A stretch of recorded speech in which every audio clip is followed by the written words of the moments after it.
देखो ध्यान से सुनोगे, दिमाग तो सबके पास होता है सिवाय लड़की के। अरे ओकरो पास होता है, ऐसी बात नहीं है। ध्यान से सुनोगे तो जो बाबू जो हमारा दिमाग है, माइंड ब्रेन जिसे बोलते हो, ठीक है, वो और एक चीज होता है, जब आगे चलोगे तो हम अच्छे से बताएंगे, मेरू रज्जू। क्या होता है? जो रीढ़ की हड्डी देखते हो उसके अंदर होता है, जैसे ये रीढ़ की हड्डी है, पाइप की तरह होता है, मेरू रज्जू इसमें ऐसे भरा होता है, ठीक है। इसका काम क्या है? पूरे शरीर से जितना संवेदना होती है, जैसे तुम जानते हो, एक बात सुनो, देखो तुम्हें कभी मच्छर काटा है? हाँ। सब दिन काटता है, किसको नहीं काटता है? तो मच्छर जब काटता है तो यह काटता कहाँ है? यहाँ पे यह जो महसूस होता है, हमारे माइंड को महसूस होता है कि यहाँ पे मच्छर क्या किया है? काटा है। महसूस होता है ना? और कभी चोट पैर में लगता है तो वह महसूस कहाँ होता है? माइंड में होता है। तो आखिर चोट लगा पैर में, मच्छर काटा हाथ में, फिर ये सारा बात दिमाग को पता कैसे चलता है? तो इसे माइंड को बताने के लिए तंत्रिका उत्तक जो होता है, तंत्रिका कोशिका पूरे शरीर में फैला हुआ है, और यही जो तंत्रिका कोशिकाएं होती है, वही जो है हमारे माइंड को क्या करता है? इंफॉर्मेशन देता है कि यहाँ पे मच्छर काटा है, यहाँ पे चोट लगा है। फिर माइंड वहां से आदेश करता है कि जाओ वहां पे जो है इलाज करके उसका। कभी कभी तो ऐसा होता होगा तुम लोगों के साथ में, मच्छर पैर में काटता होगा, बिना देखे धाए देवर वहीं पर मारता होगा, बिना देखे, और मच्छर मर भी जाता है। ऐसा क्यों होता है? तो ऐसा होता है, एक क्रिया होती है जिसके बारे में हम लोग डिटेल से पढ़ेंगे। उससे पहले हम लोग ये जान लेते हैं कि आखिर जो तंत्रिका उत्तक है वो क्या होता है। तो एक बार थोड़ा थोड़ा सा हम हल्के में बताएंगे। देखो, जो हमारा ब्रेन होता है वह मिलके बना होता है तंत्रिका उत्तक से, और ये पूरे शरीर में फैला हुआ है, ठीक है। और जो तंत्रिका उत्तक होता है वह बना होता है तंत्रिका कोशिका से, और जो तुम्हारे सामने में जो चित्र है वह तंत्रिका कोशिका का चित्र है। किसका चित्र है? तंत्रिका कोशिका का चित्र है। देखो, प्रत्येक तंत्रिका कोशिका में एक तारा जैसा रचना होता है। कैसा रचना होता है? तारे के जैसा रचना होता है, जिसे हम लोग साइटोन कहते हैं। क्या कहते हैं? साइटोन कहते हैं। जैसे जैसे हम बोलेंगे ना, वैसे वैसे दिमाग में सेट करते रहना, क्योंकि इसका वर्णन भी करना होता है। कहेगा कि तंत्रिका कोशिका का चित्र बनाइए और उसके बारे में 10 लाइन 5 लाइन जितना हो उतना लिखिए। तो क्या लिखोगे कि प्रत्येक तंत्रिका कोशिका में एक तारे के जैसा रचना होता है, जिसे हम लोग साइटोन कहते हैं। और साइटोन से बहुत सारा शाखा निकला होता है। देखो, यहाँ से ये शाखा निकला, ये निकला, ये निकला, है ना। एक लंबा वाला शाखा निकला हुआ रहता है।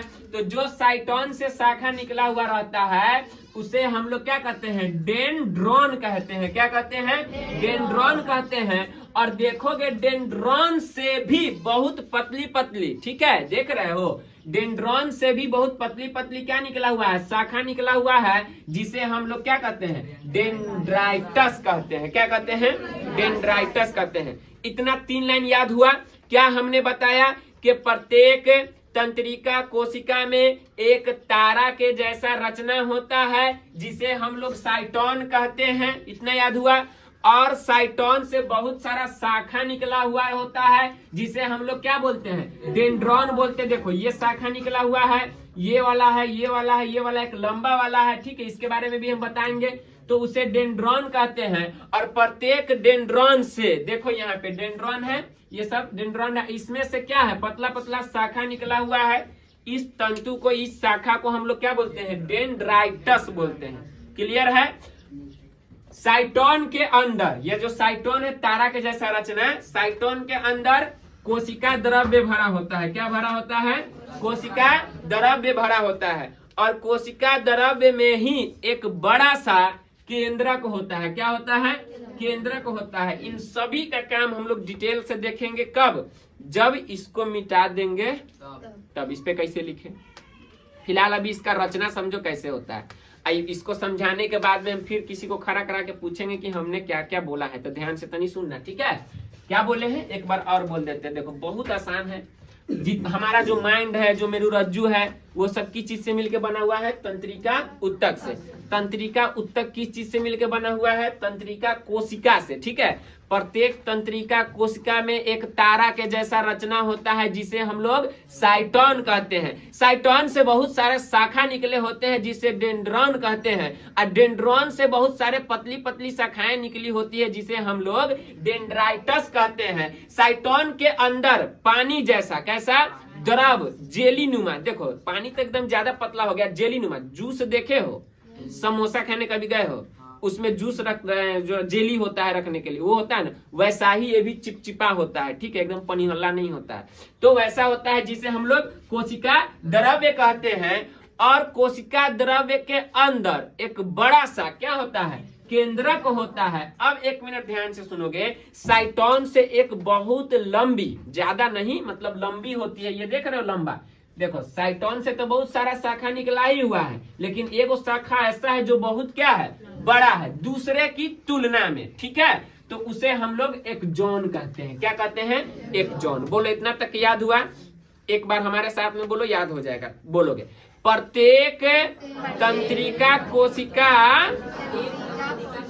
में एक तारे जैसी रचना होती है जिसे साइटोन कहते हैं। प्रत्येक तंत्रिका कोशिका में एक तारा जैसा रचना होता है जिसे साइटोन कहते हैं। साइटोन से बहुत सारे शाखा निकले होते हैं जिसे हम लोग डेंड्रॉन कहते हैं, और डेंड्रॉन से बहुत सारे पतली पतली शाखाएं निकली होती है जिसे डेंड्राइटस कहते हैं। और साइटोन के अंदर कोशिका द्रव्य भरा होता है।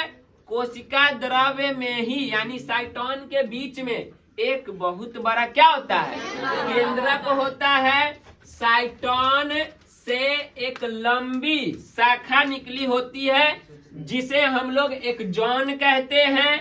एक जोन के चारों ओर देखो है ना, एक जोन के चारों ओर श्वेत रंग का, कैसा श्वेत रंग का चर्बी की तरह, चर्बीदार होता है यह, ठीक है, चर्बीदार होता है, श्वेत होता है। एक परत होती है, एक झिल्ली होती है जिसे हम लोग माइलिन शीथ कहते हैं। क्या कहते हैं, माइलिन शीथ कहते हैं। अब बताओ कि एक जोन के चारों ओर, एक जोन के चारों ओर चर्बीदार श्वेत रंग का एक झिल्ली होता है जिसे हम लोग क्या कहते हैं, माइलिन शीथ कहते हैं, ठीक है। और जहां पे माइलिन शीथ नहीं होता है, अर्थात जहां पे माइलिन शीथ मिलता है, उसे हम लोग रेनवियर के नोड कहते हैं। क्या कहते हैं, रेनवियर के नोड। देखो ये वाला, अरे नोड मतलब समझो ना गिड्ढा, गिड्ढा समझते हो, जैसे ये बांस देख रहे हो तो यहाँ पे एक गिड्ढा है, फिर यहाँ पे एक गिड्ढा है, तो इस गिड्ढा को हम क्या बोलते हैं, नोड बोलते हैं। क्या बोलते हैं, नोड। और दो गो नोड के बीच का जो भाग होता है, ये भाग देख रहे हो यहाँ से यहाँ तक, इसको इंटरनोड बोलते हैं। क्या बोलते हैं, इंटरनोड। जो इसमें पढ़ना है लेकिन लिखे नहीं है। अब समझो एक चीज और, ये जो माइलिन शीथ है, माइलिन शीथ के ऊपर भी एक रचना तुमको दिखाई दे रहा होगा, दिखाई दे रहा है पट्टी की तरह, इसको क्या बोलते हैं, इसको बोलते हैं न्यूरिलेमा। क्या बोलते हैं, न्यूरिलेमा। देखो बउआ चित्र है, इसको अच्छे से समझना पड़ेगा, अब भारी नहीं है, सब इसमें लिखा ही हुआ है, बस तुम्हें देख के उसको क्या कर लेना है, समझ लेना है। तो बताओगे माइलिन शीथ के ऊपर जो रचना होती है उसे क्या बोलते हैं, न्यूरिलेमा। क्या तुम्हें न्यूरिलेमा के अंदर बिंदु जैसा कुछ दिख रहा है, इसका नाम है किधर गया, श्वान कोशिका। किधर लिखे हैं, हाँ यहाँ पे लिखे हैं, ये बिंदु जैसा रचना दिख रहा है ना, इसका नाम क्या है, श्वान कोशिका, ठीक है। अब आगे चलते हैं। एक जॉन जो होता है वो आगे जाके थोड़ा सा बड़ा रचना में बन जाता है जिसे हम लोग एक जॉन बल्ब कहते हैं। एक जॉन बल्ब आगे क्या बनता है, सूत्र युग्मन गांठे। अब 1 मिनट समझोगे ध्यान से, हमने क्या बोला, हमारा जो मस्तिष्क होता है, दिमाग होता है या फिर मेरुरज्जु होता है, वो सारे के सारे तंत्रिका उत्तक से मिलकर बने होते हैं। तो एक बात तो हमारा ये क्लियर हो गया कि जब तंत्रिका उत्तक से मिलकर बना हुआ है तो बहुत सारा तंत्रिका उत्तक होगा। तो तंत्रिका उत्तक तो एक दूसरे से जरूर सटेगा, सटेगा कि नहीं सटेगा, तो वो कैसे सटेगा, तो देखो ये देख रहे हो डेंड्राइटस, या डेंड्राइटस दूसरे तंत्रिका उत्तक के डेंड्राइटस से सटता है। बात समझ में आ रहा है। एक और मान के चलो यहाँ पे तंत्रिका उत्तक हम बनाएंगे, तो उसमें भी तो ऐसा डेंड्राइटस बनेगा, तो उसका डेंड्राइटस और इसका डेंड्राइटस दोनों क्या हो जाएगा, सट जाएगा। और जहां पे वो सटेगा ना, वहां पे अगर खाली स्थान बना तो उसका नाम क्या होगा, सिनेप्स होगा। क्या होगा, सिनेप्स, याद रख लेना, सिनेप्स। दो तंत्रिका कोशिका के बीच खाली स्थान को हम लोग सिनेप्स बोलते हैं, या फिर जहां पे दो तंत्रिका कोशिका मिलती है उसे हम लोग क्या बोलते हैं, सिनेप्स कहते हैं। बोलो इतना तक के समझ में आया? ये सारा अच्छे से उतार के समझ लेना है, क्योंकि यह मैट्रिक में भी 5 नंबर में पूछता है, 9th में भी पूछता है, इंपॉर्टेंट भी है। बात क्लियर है? अब इसका काम समझेंगे कि इसका काम क्या है। बात समझ में आया? अब कोई क्वेश्चन है तो पूछो।